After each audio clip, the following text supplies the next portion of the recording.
Morning student, this is your Bengali class. আর আজকে আমরা পড়ব কুসুম কুমারী দাশের আদর্শ ছেলে। আদর্শ ছেলে এই কথাটার মধ্যেই বোঝা যাচ্ছে উপযুক্ত কোনো ছেলের কল্পনা করেছেন লেখিকা। সেই উপযুক্ত ছেলে কেমন হতে পারে, তার কি কি চারিত্রিক বৈশিষ্ট্য থাকলে পরে তবেই সে একটা আদর্শ বা উপযুক্ত ছেলে হয়ে উঠতে পারে, সেটাই আমরা এই কবিতাটার মধ্যে দেখতে পারবো। মানে লেখিকার যে মানসিকতা একটা আদর্শ ছেলে নিয়ে, সেটা আমরা এই কবিতার মধ্যে দিয়ে দেখতে পারবো। আমাদের দেশে হবে সেই ছেলে কবে, কথায় না বড় হয়ে কাজে বড় হবে।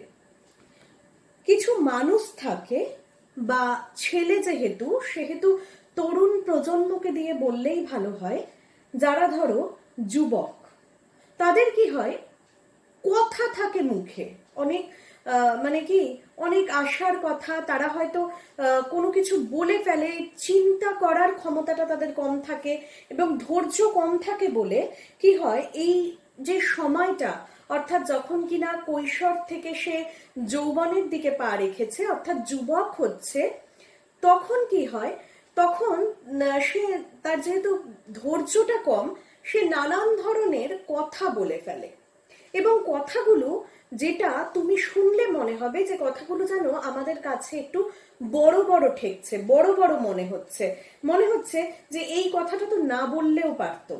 অর্থাৎ যেখানে যেটা বলার নয় সেরকম কথাও কিন্তু এই সময়ে ছেলেরা বলে ফেলে।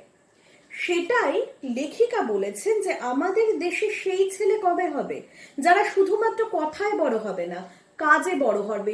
অর্থাৎ যারা কর্ম দিয়ে, কাজ দিয়ে নিজেদের পরিচয়টাকে বড় করে তুলবে। এটাই হচ্ছে লেখিকার আশা। মুখে হাসি, বুকে বল, তেজে ভরা মন, মানুষ হইতে হবে এই যার পণ। মুখে হাসি, মুখে সবসময় হাসি বজায় রাখতে হবে, কারণ তুমি যদি মুখ সবসময় ভার করে থাকো তাহলে কিন্তু তুমি নতুন কাজের উদ্যম কখনোই পাবে না। তোমার মনটাকে সবসময় ভালো রাখতে হবে, আর মন যদি ভালো থাকে তাহলে আসছেই, মানে তাহলে কিন্তু মানে তোমার মুখে হাসি আসতে বাধ্য, কারণ মনই হচ্ছে আমাদেরকে চালনা করে।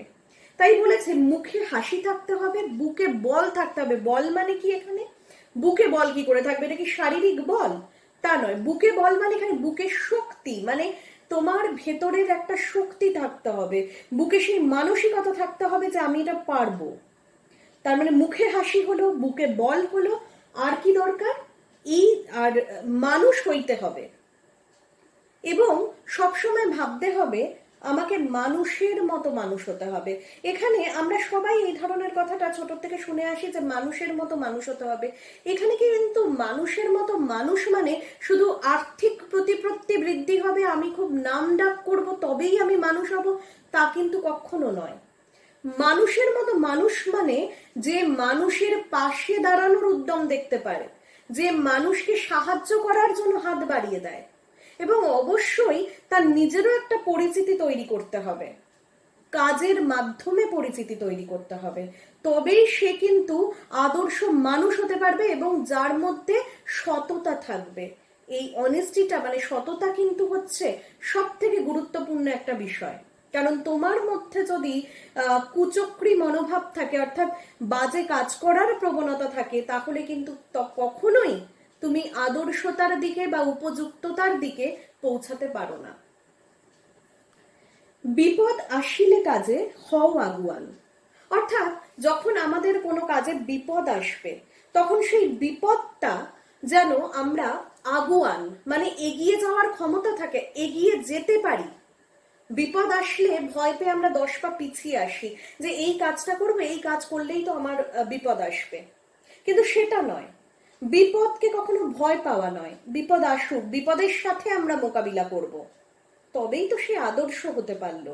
সবাই মানে বেশিরভাগ মানুষ, অর্থাৎ যদি 100 জন মানুষ ধরি তাহলে 95% মানুষই বিপদ দেখলে ভয় পেয়ে, তাহলে ওই 5% মানুষের জন্য, মানে 5% মানুষ যারা কিনা বিপদকে ভয় পেয়ে পিছিয়ে না এসে তাকে জয় করার চেষ্টা করে, কবি তাদের মতো, লেখিকা তাদের মতো হতে চেয়েছেন, হতে বলেছেন। নাহি কি শরীরে তব রক্ত মাংস প্রাণ। রক্ত মাংস প্রাণ এই তিনটে জিনিস থাকলে মানুষের হুঁশ থাকে, বেহুশ কখনো মানুষ হয় না। রক্ত মানে আমাদের শরীরের মধ্যে যা সর্বদা ধমনীর মধ্যে দিয়ে প্রবাহিত হচ্ছে, মাংস এবং প্রাণ মানে যেটা আমাদের চালিকা শক্তি। তাহলে তোমাদের শরীরে যদি সেই রক্ত মাংস প্রাণটা থাকে তাহলে তোমরা কখনো নির্লজ্জ হতে পারবে না, লজ্জা তোমাদের শরীরে থাকবে, তোমরা ভালো মানুষ হওয়ার জন্য এগিয়ে যেতে পারবে। হাত পা সবারই আছে, মিছে কেন ভয়, চেতনা রয়েছে যার সে কি পড়ে রয়। অর্থাৎ হাত পা সবার রয়েছে, যে আমি এই কাজটা করতে গেলেই আমি, ধরো আমি যদি ভাবি যে আমি মোমবাতিটা জ্বালাতে গেলেই হাতটা পুড়িয়ে ফেলবো, এই যদি ভয়টা যদি আমার সর্বদা থাকতে থাকে তাহলে কি কোনোদিন আমি মোমবাতি ধরানোর কাজটা করে উঠতে পারবো? সবসময় আমার মনে কিন্তু সেই ভয়টাই থাকবে। সুতরাং কবি সেটাই বলেছেন যে হাত পা সবারই আছে, তাহলে মিছে কেন ভয়। মানে সেটার কোনো ক্ষতি হবে, মানে আমার অঙ্গ প্রত্যঙ্গের ক্ষতি হবে, আমার পারিপার্শ্বিক সমস্ত কিছুর ক্ষতি হবে, সেই জন্য আমি ভয় পাচ্ছি। কবি এখানে একটা হাত পা দিয়ে উদাহরণ দিয়েছেন। চেতনা রয়েছে যার, যার ভেতরে চেতনা রয়েছে, ভালো কিছু করার প্রেরণা রয়েছে, ভালো কিছু করার উদ্যম রয়েছে, কবি বলছেন সে কি কখনো পড়ে রয়। তার তো সেই চেতনা, তার তো সেই উদ্যম, তার তো সেই মানসিকতা তাকে এগিয়ে দেবে, এগিয়ে নিয়ে যেতে বাধ্য হবে। কবি সেটাই বলতে চেয়েছেন। সে ছেলে কে চায় বলো, কথায় কথায় আসে যার চোখে জল মাথা ঘুরে যায়। অর্থাৎ পরিস্থিতি যখন খারাপ আসে তখন যদি সেই পরিস্থিতির মধ্যে আমরা হাত পা ছড়িয়ে কাঁদতে বসি, অর্থাৎ কথায় কথায় মানে ইমোশনাল হয়ে যাই, কথায় কথায় আমরা বিপদটাকে কি করে জয় করব সেটা না ভেবে বিপদ এসছে বলে ভয়ে কাঁদতে আরম্ভ করে দিলাম, বিপদ এসছে বলে আমাদের চোখে জল চলে এলো। হ্যাঁ, মানুষ যখন বিপদে পড়ে, সে যখন বড় একটা শোক পায়, অবশ্যই তার চোখে জল আসে, কিন্তু সেই জলটা যেন প্রকাশ্যে লোককে দেখিয়ে সেই দুর্বলতা প্রকাশ করা নয় যে আমি দুর্বল হয়ে গেছি। কারণ বিপদ সবারই আসে, বিপদকে জয় করতে হবে। আসে যার জল মাথা ঘুরে যায়, এবং কি করে আমি এটার থেকে উদ্ধার পাবো সেটা মানে চিন্তা করার ক্ষমতাটাই আমি হারিয়ে ফেললাম। আমি যত ইমোশনাল হয়ে যাব তত কিন্তু আমি চিন্তা করার শক্তিটাকে হারিয়ে ফেলবো। এবং এখানে একটা মাথা ঘোরানো, কবি বলছেন এখানে একটা মাথা ঘোরানো হতে পারে যে তুমি চিন্তা করার ক্ষমতা হারিয়ে ফেলেছো, মানে কি করে বিপদ থেকে উদ্ধার পাবো সেইটা মাথা ঘুরছে। আরেকটা হচ্ছে তুমি শারীরিক দিক দিয়ে দুর্বল হয়ে যেতে পারো, যার জন্য তোমার মাথা ঘুরতে পারে। দুরকম অর্থই আমরা নিতে পারি, কিন্তু সেরকম ছেলে কবি বলছেন যে চান না, লেখিকা সেই রকম ছেলে চান না। সাদা প্রাণে হাসি মুখে করো এই প্রাণ, মানুষ হইতে হবে মানুষ যখন। সাদা প্রাণে, সাদা মানে কি, প্রাণ কি সাদা কালো হয়? সাদা মানে হচ্ছে সরল, অর্থাৎ যেটা কিনা সাদা থাকবে, যেখানে অনেক কিছু লেখা যায় আগের থেকেই, যার মধ্যে জটিলতা ভরা নেই, পরিষ্কার মন, তাকে কবি বলেছেন সাদা। সারল্য যেখানে রয়েছে, সেই সাদা প্রাণে হাসি মুখে করো এই প্রাণ। এবং হাসি মুখে তোমাকে এই পণটা করতে হবে যে মানুষ হইতে হবে। আমরা যখন মানুষ হয়ে জন্মেছি তখন মানুষের কাজ করে যেতে হবে, সেটাই কবি বলছেন। কৃষকের শিশু কিংবা রাজার কুমার, সবারই রয়েছে কাজ এই বিশ্ব মাঝার। যে যেখানে জন্মগ্রহণ করছে, ভাগ্যচক্রে আমরা কেউ কৃষকের ঘরে জন্মগ্রহণ করি, কেউ জমিদার ঘরে জন্মগ্রহণ করি, কেউ শিক্ষকের ঘরে, কেউ ডাক্তারের ঘরে, কেউ বা আবার যার অন্যের সংস্থানের জন্য লোকের বাড়িতে কাজ করতে হয় সেরকম ঘরে জন্মগ্রহণ করি না। আমরা যেখানে যে যেমন ভাবে কবি বলছেন জন্মগ্রহণ করি, কিন্তু সবারই এই বিশ্ব সংসারে এসে কাজ করার অধিকার রয়েছে, এবং প্রত্যেকে কিন্তু আসে তার নিজের নিজের ক্ষেত্রে কিছু কাজ করে যাওয়ার জন্য। কবি বলছেন সেই কাজটা করতে হবে। আমি যেই পরিস্থিতিতেই জন্মাই, আমাকে সেইভাবে সেই পরিস্থিতির সাথে মোকাবিলা করে কাজ করে যেতে হবে। হাতে প্রাণে খাটো সবে শক্তি করো দান, তোমরা মানুষ হলে দেশের কল্যাণ।